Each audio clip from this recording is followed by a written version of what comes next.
yo creo que puedo decir ahora, después de tanto tiempo, que yo fui un hermano lejano, ¿verdad? Durante la guerra, como muchas otras personas, yo me fui del país y me fui a los 16 años.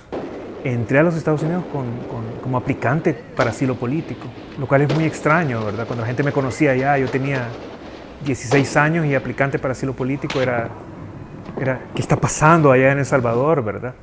Entonces fui parte de ese gran oleaje y de los primeros, porque me fui en diciembre de 1980 y en situaciones bastante precarias, y poco a poco me fui metiendo en procesos un poco alternativos de educación artística. Y por ejemplo me gané una beca siendo un niño todavía de la calle, ¿verdad? Inmigrante. Gané una beca con una organización que se llamaba Theater Bay Area, que es como un gremio formal oficial de la gente que trabaja en teatro en San Francisco. Y me convertí en un pasante, pero pagado, de un circo. Entonces en ese circo yo fui ahí porque quería aprender cómo ser gestor cultural, cómo aprender a producir teatro, porque no solo yo tenía ambiciones de ser escritor y dramaturgo, pero yo quería saber cómo hacían los teatros profesionales en San Francisco para conseguir dinero y producir y montar obras y contratar gente, hacer todo esto. He sido un escritor desde que era muy niño y tenía una necesidad pero imperante en mi vida volver a escribir. Y en los Estados Unidos simplemente no podía hacerlo. Además estaba rodeado de un lenguaje que no era el mío, viendo personas donde yo no me veía completamente reflejado. Era bien importante para mí regresar a El Salvador y reencontrarme de nuevo.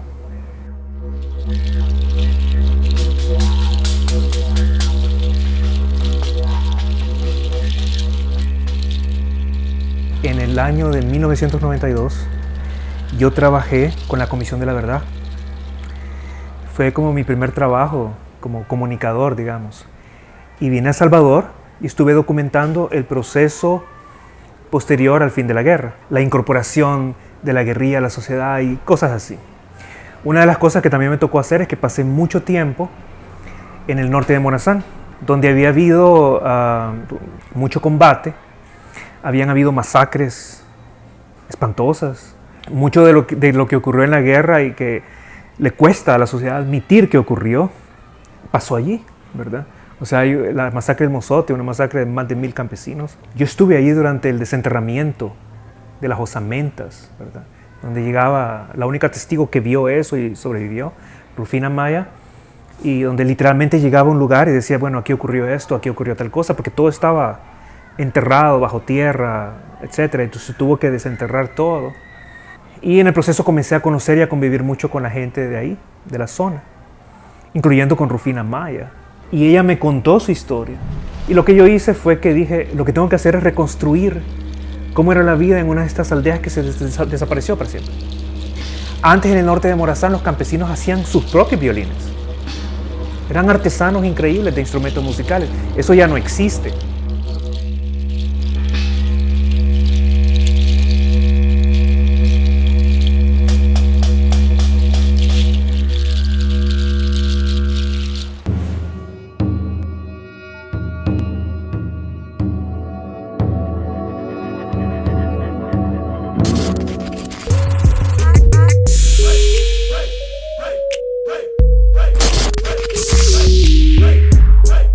La idea es promover, ¿verdad?, la identidad salvadoreña a través del mural para mí y incorporar los elementos, ¿verdad?, en este caso de la regia.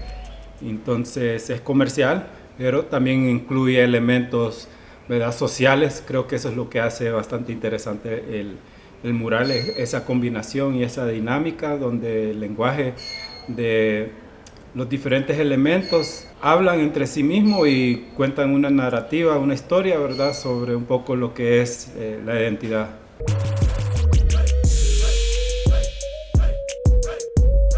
El uso de diferentes, digamos, son iconográficos, ¿verdad?, lugares que están siempre presentes, que son parte de la historia del entorno, edificios, arquitectura, también entra en eso lado comercial. En este caso así es como también cabe lo de la regia, ¿verdad?, que es algo que lo vemos cotidianamente, entonces se convierte en parte de nuestra cultura, ¿verdad? Ya sea algo comercial, ya sea algo cultural como la arquitectura.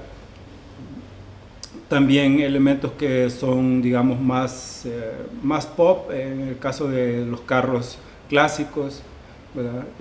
Entonces todo eso es parte de como una combinación, una mezcla, digamos, y cómo juegan en relación uno al otro es lo que me interesa, y tratar de crear ese diálogo que en veces, o que uno vive, pues se puede decir a diario, porque somos bombardeados con todas estas imágenes, todas estas cosas cuando salimos, cuando andamos caminando.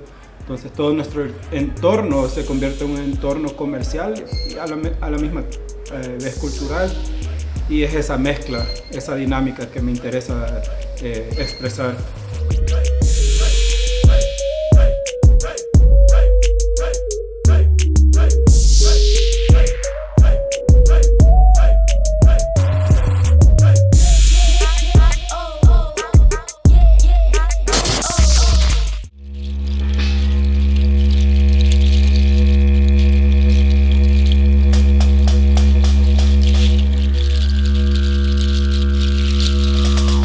Lo que me propuse estando allá en Morazán es que yo lo que tenía que hacer era reproducir de alguna manera la experiencia que yo había tenido, de sentarme frente a alguien que nunca en su vida hubiese escuchado, y cuando te lo cuentan de tal manera que es casi como que hubieran apagado las emociones alrededor de ese evento.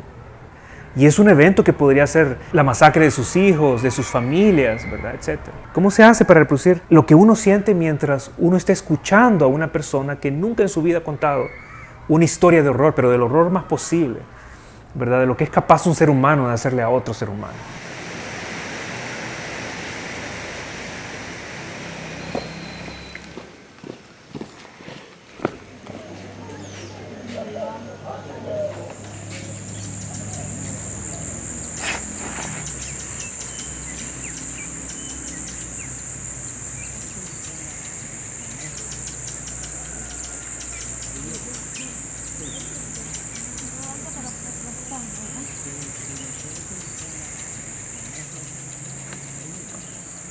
Todo ese mundo rural tenía claves de acceso personal, ¿verdad? Que nadie nunca les había preguntado, ¿verdad? De pronto quería preguntarles sobre todo.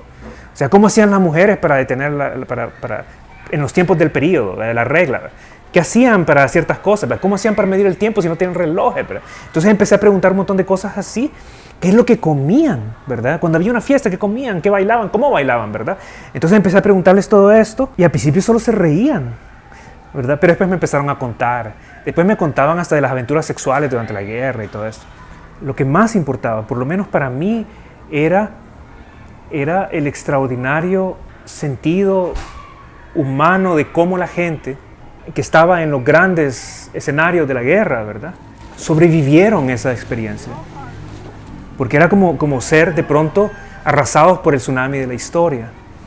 Y entonces lo que yo traté de hacer a partir de aquel momento era tratar de escribir una historia que reprodujera la experiencia de estas jóvenes así como le hablan a uno. Es decir, que el público sintiera ellos mismos la experiencia de que les estén hablando gente joven de cómo vivieron la guerra en las zonas rurales y en zonas de montaña, como fueron los grandes escenarios de la guerra, acerca de cómo sobrevivieron y de qué fuerzas interiores habían contado para poder sobrevivir y para poder seguir viviendo después de todo lo que les había pasado, cómo se habían aferrado a la vida, qué nos podían enseñar acerca de ser un ser humano que sabe cómo sobrevivir la muerte, el desprecio, las atrocidades, etcétera, ¿verdad? Porque yo creo que ahí está la esencia de lo que significa ser salvadoreño.